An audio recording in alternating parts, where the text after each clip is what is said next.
Leitura do texto: O cristão deveria sofrer?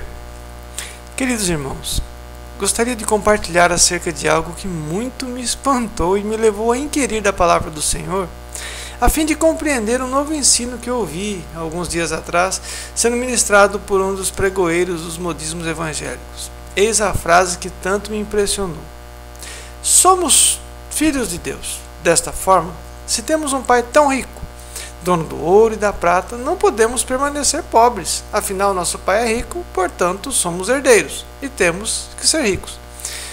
Por inferência, dentro desta mesma linha de pensamento, se nosso Pai, tão rico, e também é médico dos médicos, e pode curar todas as nossas doenças, portanto, o crente deve ser curado de todas as enfermidades. Pois se temos o Pai, que é médico dos médicos, não há razão para permanecer doente. Não posso e não devo sofrer nesta terra. Talvez você até pense que eu esteja imaginando coisas, e que não seja possível algum líder cristão ensinar isso aos seus adeptos. Mas eu ouvi e confesso que por algum tempo foi grande a confusão em minha mente. Se não fosse a doce voz do Espírito Santo em sua palavra, eu seria enredado por essa filosofia ou sofisma de aparência tão lógica, chegando a considerar que todo o sofrimento do cristão fosse proveniente de sua falta de fé e incapacidade de reivindicar seus direitos junto ao Pai Celeste. A pergunta que ardia em meu coração, a partir disso, era a seguinte: pode Deus querer que seus filhos sofram? Qual seria a natureza do sofrimento na vida do crente? Vejamos a palavra de Deus, e que o Espírito do Senhor nos abra o entendimento. Em Mateus capítulo 11, versículos 28 e 29, vinde a mim todos os que estáis cansados e oprimidos, e eu vos aliviarei.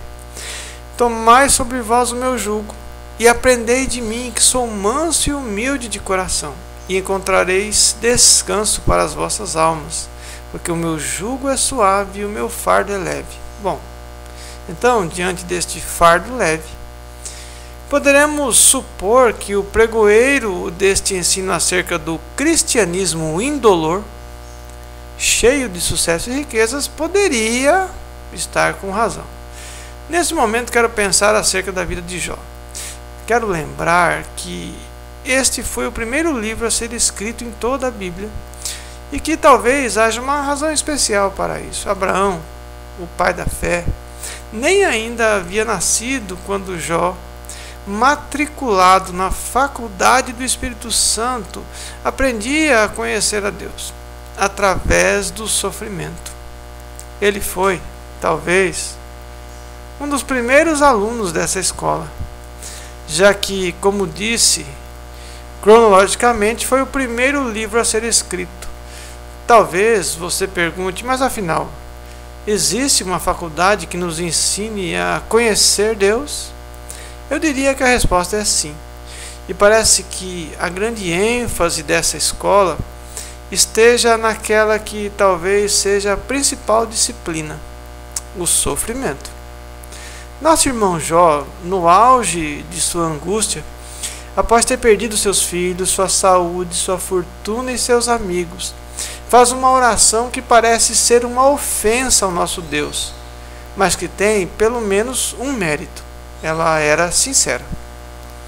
Mérito este que, acredito, temos dado pouca atenção em nossa vida de oração.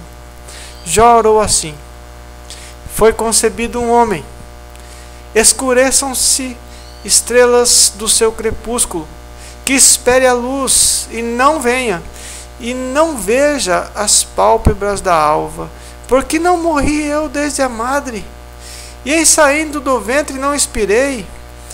Ali os maus cessam de perturbar, e ali repousam os cansados. Jó capítulo 3, versículos 3, 9, 11, 17. Jeremias fez uma oração tão insolente e indelicada quanto esta, quando em tremenda angústia interpretou erroneamente os propósitos de Deus e exclamou: ah, Senhor Deus, enganaste a mim e fui enganado. Ele chega a dizer que Deus a verdade absoluta, estivesse mentindo ou enganando. Isso está em Jeremias, no capítulo 4, versículo 10. Seria fácil para nós julgarmos estes homens como, no mínimo, indelicados diante do Senhor de todo o universo, quando fizeram essas perturbadoras orações. Talvez imaginemos que o Senhor os tivesse exortado e reprovado fragorosamente. Bem, irmãos, não foi assim que Deus fez. Nosso Pai Celestial não é sádico. Ele compreendia o que sentiam aqueles homens em meio a tamanhas perdas. O Senhor manteve a disciplina e, no final, revela-se a Jeremias e faz-se conhecer a Jó, face a face. Até poderíamos pensar, Jó perdeu tudo. Sobre ele veio tudo o que temia, Jó 3,25, mas no fim recuperou em dobro. No caso de Jeremias não foi assim. Perdeu tudo e morreu sem nada, a não ser talvez um campo em Anatote, que ele jamais usufruiu e que não tinha nenhum valor comercial. Parece então que receber de volta os bens não é uma regra para os santos, ainda que possa acontecer. No Novo Testamento temos Paulo que diz: sofre, pois, comigo as aflições como bom soldado de Cristo.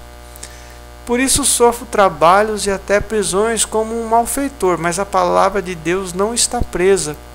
Se sofrermos com ele, também com ele reinaremos. 2 Timóteo 2, 3, 9 e 12.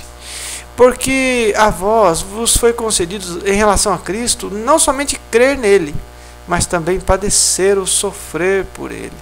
Filipenses 1, 29. Creio que a frase mais contundente dita pelo Espírito Santo através da pena do apóstolo Paulo seja essa aos Filipenses, no capítulo 3, verso 8. E na verdade tenho também por perda todas as coisas pela excelência do conhecimento de Cristo Jesus, meu Senhor, pelo qual sofri a perda de todas as coisas e as considero como escória para que possa ganhar a Cristo. Vejamos. Paulo diz que perdeu todas as coisas para ganhar a Cristo.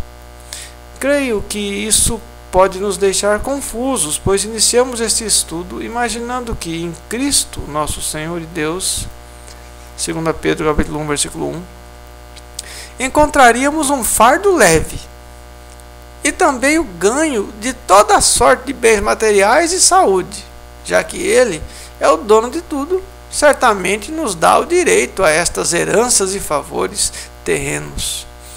Precisamos, então, voltar a pensar acerca daquela universidade na qual somos matriculados quando aceitos na família de Deus. Em Hebreus 12, no versos 7 e 8, diz que Deus açoita e corrige e disciplina aqueles que Ele recebe por filhos. E você dirá, tudo bem, mas esta correção não deve ser por um período muito curto. Logo em seguida receberei meus presentinhos do papai. Papai Noel para alguns. Infelizmente, creio que tudo isso irá depender da extensão do relacionamento que teremos com o Pai. Aqueles que desejarem ser heróis da fé nunca alcançarão as promessas nesta terra. E isso está narrado na Epístola de Hebreus, no capítulo 11, verso 39, e todos estes, tendo tido testemunho pela fé, não alcançaram a promessa. No verso 13 diz, mas vendo-a de longe, crendo-as e abraçando-as, confessaram que eram peregrinos e estrangeiros na terra. Sou levado a crer que na faculdade de Deus, os verdadeiros filhos sofrerão perseguições, aflições e provações. Mateus capítulo 10, versículo 22, 37, 38 e 39. E que estas não cessarão até que alcancemos o fim do curso desta vida na carne e passemos a aguardar a colação de grau que se dará naquele grande dia diante do juiz de todo o universo. Alguns dirão assim, essa teoria não combina com o jugo suave que o Senhor Jesus nos prometeu. Queridos irmãos, tenho que admitir que concordaria com esta afirmação antes de pesquisar o significado na língua portuguesa da palavra jugo. Eis o que eu encontrei.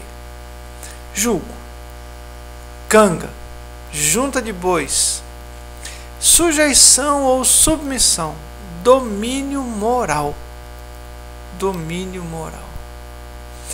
Canga é uma espécie de madeira que se coloca sobre o pescoço dos bois que puxam o carro, com o objetivo de subjugar o boi, dominar o boi, obrigá-los a serem obedientes.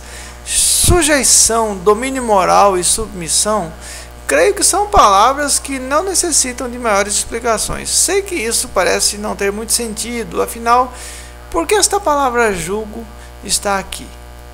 Se o Senhor diz que ele é manso e humilde de coração, então, por que colocar sobre seus filhos um jugo, ainda que seja suave? Este talvez seja o versículo mais mal compreendido de toda a Escritura. Precisamos compreendê-lo melhor. Jesus é manso e humilde de coração, com toda certeza. Mas e quanto a nós? Sabemos que o Senhor Jesus, Filho do Homem, é nosso mestre e padrão a ser imitado. Mas qual tem sido o nosso caráter? Será que somos mansos e humildes como o nosso Senhor? Aqui parece estar o grande paradoxo. Sejamos sinceros. Olhemos para o nosso coração. O que há nele, senão orgulho, vaidade, desejos errados, ira, contendas, sonho de reconhecimento, de destaque, de estar nos holofotes e receber toda a glória?